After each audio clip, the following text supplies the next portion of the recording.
Now, have you ever wondered how your brain is able to process things automatically without putting too much effort into it? So we're going to talk about a schema. Now, what is a schema? So let's say, for example, you hear the term winter. What comes to mind? You think about snow, maybe depending on where you live. I'm in South Florida, so we don't get too much of that. But it does get colder in the wintertime. You might think Christmas. That's a big holiday, or one of the biggest holidays is during the wintertime. You might think what type of clothing you may wear, what type of activities go on, ice skating. The list goes on. Now, your brain draws all these conclusions just based off of the term winter. Since it's understanding what winter is, it doesn't necessarily have to process every bit of aspect that go with it. You don't have to think, wait, is Christmas during this time? Wait, should I put on a jacket? It just comes all inclusively because your brain needs to make these jumps because we take in a lot of information every day. Some need it, some not. So we had to put focus and effort to every little bit of information we put in. We would overload, kind of like a computer in a general sense, not exactly. But basically, this is what a schema is. Now, sometimes our brain makes mistakes. It's not because it's broken or messed up. It's because it's a lot of information, like I said, and you jump to conclusions, and that can help a lot. Sometimes those biases or mistakes can help you and you make the right choice, but at times they don't.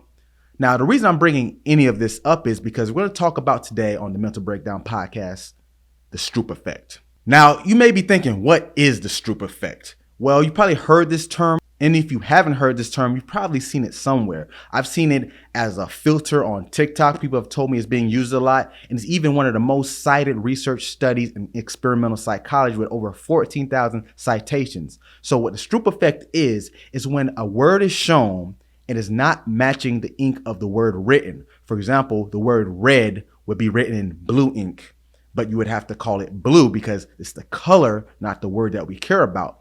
Now, today we're going to go over the history of the Stroop effect, what it is, how it came to be. I'm talking about some of the science and what the brain is actually doing and make sense of it, and also how it can be applied to your everyday life to help your brain get better and get your mind right. So let's start off with the history of it. Now, why is it called the Stroop effect? That's an interesting sounding word, right? Well, it's actually named after someone. John Ridley Stroop, or J.R. Stroop for short, was an actual person. He was a psychologist, and he was doing his dissertation, and he wanted to study how our brain handles interference. So he used the same concept I just explained, but the original study had 3 conditions. First, he would read the words that were colors red, green, yellow, blue, orange, purple, brown, and they'd be written in black ink. So this is the neutral condition. So they would read a list of these words as fast as possible. So they would time how long it would take to go through the whole list. Now, that was a control. Now, the second part was the words now were read and a color. Now, this time the color would not be congruent with what the word said. So it'll be red written in blue, green written in yellow, purple written in brown, and so forth. And as the first part of the study, they would read the words as fast as possible and with time if there was a difference, and there was. Because now there's an interference of knowing what the color says versus what the color is, and it takes a little bit more processing to stop yourself and saying what the actual color word should be. Now, in the third condition, it just had blocks of the said color. So color red, color blue in a block form, and you would have to say it. So now we're comparing the times it takes to do each condition. Now, the goal was to say, 1, does this cause an interference? And yes, it does. Now, after we saw this experiment would go on to be used in different variations and different forms. And John Ridley Stroop probably doesn't even know how impactful his research has been in less than 100 years. So before we get into the science, let's go over what the Stroop effect looks like in real time. So I want you to tell me what the word says. So this is a neutral condition. So even though it's written in black ink, it says red. So you would read that as red. Now the next one, I want you to tell me the color of the ink, not the word written. So this one, it says red and it's written in red. So you would say red because it's congruent. So either way, it doesn't matter. You're going to say red. Now this last one, I want you to say the color of the ink again. So it says blue, but it's written in red ink. So I want you to say red. So that's how it works. That's the original Stroop effect and how it was presented. So you would have to read the words as fast as can based on the actual word in the neutral condition and the actual color of the ink in the other conditions. Now, going back to schemas, why is this important? Like I said, our brain has taken a lot of information, so we have to be able to be mindful of how we analyze things and operate in the world around us. So let's talk about other types of schemas. What comes to mind? So in general, when you think of, say, a restaurant, when you go to a restaurant, you don't really have to think about what to do when you walk through the door and get directed of, hey, what's next? You know that you walk through the door, you might see the person who seats you, the hostess or host, and then they sit you at a table. You wait for your server to come. And once they come, they take your orders and they'll bring you your drinks and appetizers. You put in the full meal. And after a few minutes, the full meal comes, you eat it. And then after you eat it, you ask for the check, you pay, and you leave.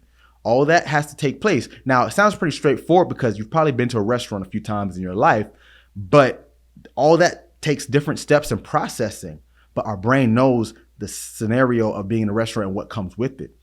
Let's use another example. Let's say police officers. When you think of police officer, a lot of things might come to mind. You might think someone who's heroic, brave, authoritative, tough, or depending on your views, you might think other things. The point is, it all comes to mind immediately. Now, the thing with schemas, they can also lead to other forms of processing and even biases such as stereotypes. Now, this is where maybe a negative implication or positive, stereotypes can go both ways, can come in. And now your brain takes in the term, let's use police officers again, depending on what you believe. You might think that, hey, they just want to be authoritative, a big shot, and put people under circumstances just to seem like they're bigger or stronger or better than someone. A lot of people starting to think that now, given the media attention to police, given all that's been going on the last decade or so. Or you might think a stereotype is police like donuts. That's a very used trope, but my dad is actually a police officer, and I can confirm that not all police care about donuts like that. But you get the point. Your brain jumps to these. You've seen it probably in media, cartoons. You don't have to even think about it. You hear police, you think donuts. You hear police, you think high octane, high speed chases. You see catching the bad guy, reading the Miranda rights. All these terms come to mind when you think of police. Now, when it comes to the more political side, I don't want to go too deep into this, but when people talk about, oh, they're bad, they're killing innocent people, this is a cognitive bias because you think, wait, police, they carry what? Guns. This is automatically associated no matter what the police may or may have not done, but you know a gun is dangerous. So all these connect the dots to that conclusion of, oh, they're bad police because guns shoot, and there's been killings. Even though that may not be the case, your brain is filling in these gaps, and you can see how this can go the wrong way. Now, there's different types of things that happen, like cognitive biases, and that one right there could be more so towards the availability heuristic bias, is when you assume the most readily available information is true because you might hear about police shootings all the time, then therefore you think they happen very frequently, but in fact they don't. Statistically, they don't happen as much, especially with unarmed people. Yes, police shootings do happen, but not as frequently and very rare when it's unarmed people, but it does happen. But you assume it's more because your brain needs to fill in that blank. And since it knows, oh, I've heard 10 times in the last month of different shootings, and now you assume that's the norm. So how does the Stroop effect play into all of this? So Stroop effect is a little bit different when it comes to how it processes and how your brain takes in information. So there's different theories of why our brain slows down to interpret the words or the color. Now, one of them is the parallel distribution theory. So this reports that it happens because when we hear a word opposed to a color, it's much more frequent that we have to process reading than we do colors in real time or in the real world. How often do you go outside and say the sky is blue, the grass is green, the sun is yellow? It's something that you see, but you're not really giving too much attention to it. But we're always reading books or text or billboards, signs, whatever it may be. So our brain makes more sense of it because it knows this much more. So that's one theory of why we may process the word quicker than the color. Therefore, we have to slow our brains down and stop to then change what we need to say the correct color term. So that's just one way to look at it. Another way to look at it I like to use when I teach this to my students is how we normalize the context of words and objects versus colors. Colors are pretty abstract. So let's try this thought experiment. Let's say I was born blind and I've never seen anything in my life. Now I ask you, could you describe the color red to me? Go ahead, go and try it. Now, what came to mind if you're going to tell me what the color red is? You might have said, it's like fire, or a rose, an apple, hot, burning. These are all terms that I've heard and my brain knows what they mean, but yet I still can't get closer to what the color red looks like because it's more of an abstract descriptive term of something else. Now, if we use the same concept of, okay, describe to me what a house is. Well, it has 4 walls, a roof, a door, furniture inside. Now, when you describe that, I can make more sense of what a house is. It's going back to that parallel theory in a sense, because you know what a house is. I don't have to see a house as a blind person, but I know what it is. I know the function of it, whether it be a house, a chair, a book. The functionality doesn't change and I can utilize those, but I never really used or had a functional use of the color red or blue or whatever it may be. So this is how I look at sometimes why the Stroop effect can take precedent and it slows you down in your process. So there was a study in 2002 where they hypnotized participants to not see the actual written word as actual language, but see it as scribble. So they did the test and they saw little to no difference in the processing with most participants because instead of having to read it, they just saw the colors. So it kind of took away that interference part. It's kind of like something they did back in the 60s where they would have Russian spies read the Stroop effect in their native language, because for them in Russian, they would see the words written in Russian and process the actual color word and slow down. And they would think, okay, if they had to slow down on reading that word, it's because they know the Russian language. Now, if they're an English speaking person and they're not a Russian spy, they would assume it would just look like scribble to them because they don't know what Russian is, or how to read it, I should say, and it would go faster. So can't really hold that too strongly, but it makes sense because if you don't have to process the actual word itself, it just would override it. And then you would read the color as is without having to be interfered by the word. Now, there's some other implications with this in the real world, because a lot of times we hear these research studies and it's huge in experimental psychology and cognitive psychology, but there's clinical aspects that's starting to get used to as well over the last few decades. So there was a study where they took people with general anxiety disorder as well as social phobias, and also a control group with people who didn't have any disorder. And they gave them the Stroop test, but they used words where there was emotionally charged words. So this is also known as the emotional Stroop test. And the words will be relative to people who have general anxiety disorder and social phobias, as well as neutral words that were more positive as well. Now, they saw that the general anxiety disorder group were slower to process when the words were negative or associated with anxiety, but also when they were positive as opposed to the neutral words. So this may be chalked up to the fact that if you see a word that's more inducive to your stressful states or dealing with anxiety, because remember, anxiety entails worries, ruminating on thoughts that may or may not happen, or things that you don't want to happen but end up putting all your attention to, you can see how this could slow you down in your processing because you're giving more effort to that word. But the fact that they were slower also in the positive words may be because they don't use them as much. So now it's giving that attention to, wait, what is this? So this is interesting to see because from an emotional standpoint, we do internalize what we read or what we see depending on what relevance we give to it. Because in the emotional Stroop, I'll show an example. They'll show a neutral word like this one. So table is written in blue ink. Regardless, you have to process the ink color blue. And then if you give it a more anxiety-driven word like knife, and it's written in green ink, you would have to say green, but the processing may slow down because it's a more triggering or more emotionally charged word. So there may be some issues when it comes to these type of emotional Stroop studies, because even though the emotionally charged word may trigger a response, they say that maybe the word length could play a factor, because if there's more words, you can argue that it takes more time to process because the word is just longer. So they say there should be more implications of having same word length too. So this is just an idea, and it's making sense of how this affects our actual brain and our processing. So why does this all happen from more of a neuroscience aspect? What's happening in our brain? What's being processed that we have these lack of judgments, have these interference? So let's talk about 3 regions: the prefrontal cortex, or the PFC, the anterior cingulate cortex, or the ACC, and the ventral tegmental area, VTA. Now, these 3 areas play interchangeably because with the prefrontal cortex, this is the region that really makes us human. This is where we plan out goals, process behaviors, judge things, regulate emotion. So this is where we plan things out and go about doing certain tasks. So with the Stroop effect, the goal would be, say, the color of the ink and not the word. Now, the ACC, or the anterior cingulate cortex, this is error detection. So this is making sure, wait, was I supposed to do that? So think inhibition or impulse control. Now, the VTA is more so the reward center.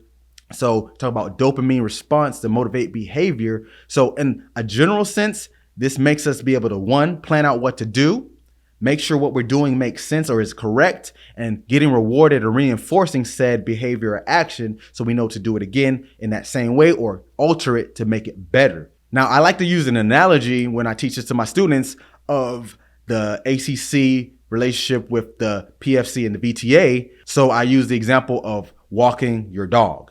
So if you have a dog, you have a leash and the owner, they're going for a walk. Now, let's say the dog gets a little aggressive or rowdy, and you have to restrain them. Think of the prefrontal cortex as the owner. They control where the dog goes, what it does, the decisions, how it's fed, treated, all of that stuff. Think of the leash as the anterior cingulate cortex. So it's recognizing when things aren't going right or behaviors that need to be stopped. You tug on the leash to bring them back.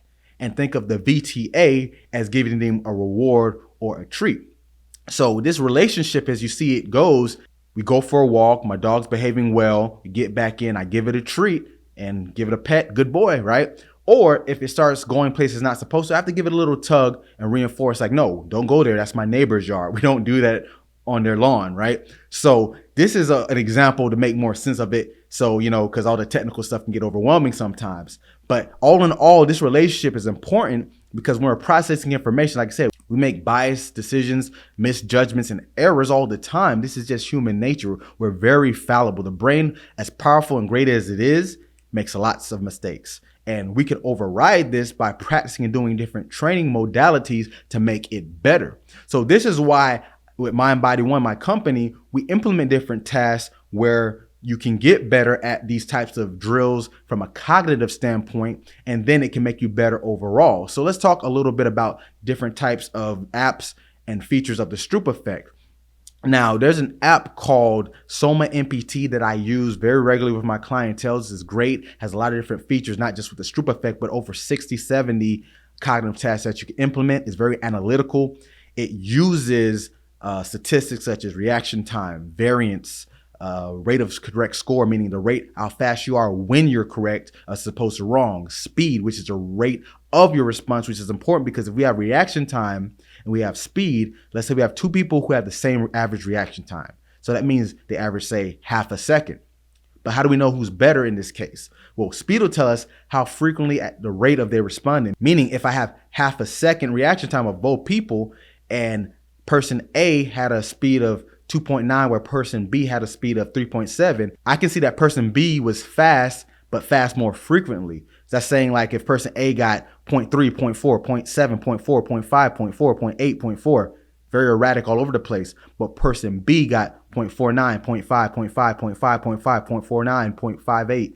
So they're being reactive in the same manner and consistent. So this is what we get and see with the Soma NPT app. I'll put the link down below if you're interested in checking it out. There's also other Stroop tasks that I implement, like the numerical Stroop. So this is one way to do it. You see the word written out 4, but there's only 2 of them. You won't say the word, you're gonna say how many you see, which is 2. So that's numerical Stroop in the word form. And also we use the number form. So you see 3 5s, you ignore the number 5 itself, the numeral, but you would say 3 because there's 3 of them. So when we do our drills of Mind Body One, whether we're working with pro athletes, military, kids, businesses, the list goes on, we implement different versions of these where we'll have them doing different tasks like the Stroop Effect with either reactionary lights to respond to have that external stimulus and peripheral vision, so you're adding more cognitive load. And we'll also do it dynamically where it'll show the Stroop color and you run to the colored cone that matches. It'll show the numerical Stroop and there'll be a color that they have to correspond to with that and say it out loud. So you're always having things go. Now, the importance of this, you could say, okay, this is cool, it gets my brain going, but why? Well, when we want to build the brain, building those neuronal pathways, getting more consistent, familiar in your processing, we can measure this and put them over a load just like with fitness. You can't just do 5 push-ups and say, I'm strong. Just like with mental training, you can't just do a little bit of reading or do a crossword puzzle and say, I'm mentally tough or mentally efficient. You have to do tasks that actually challenge these different traits or features. Now we go back to say like the ACC, when you do drills like this, you're actually training that region to pick up on the different processes, so you're able to analyze how consistent you are and measure that, and you can get better over time. Also, from a more mental health standpoint, this is a part that not many people talk about, is that when we deal with things such as anxiety, worry, stress, even depression, it's because we reciprocate different behaviors or lack thereof that make us less adequate or feel bad about ourselves. When we talked about the PFC, the VTA, and the ACC, you see this relationship involves setting a goal, carrying out said goal properly, and getting rewarded and keep going in a cycle of that. That's exactly what this type of training does.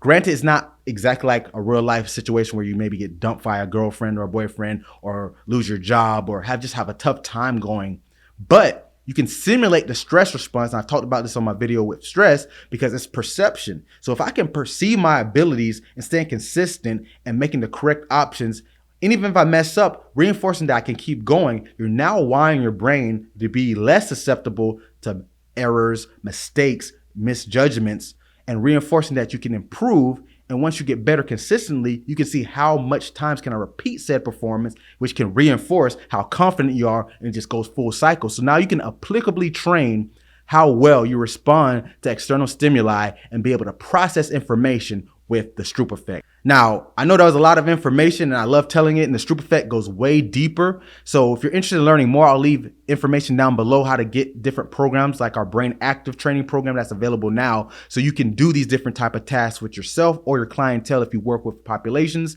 So thanks for tuning in. Make sure you like, comment, and subscribe. And as I always say, thank you for letting me break it down and get your mind right.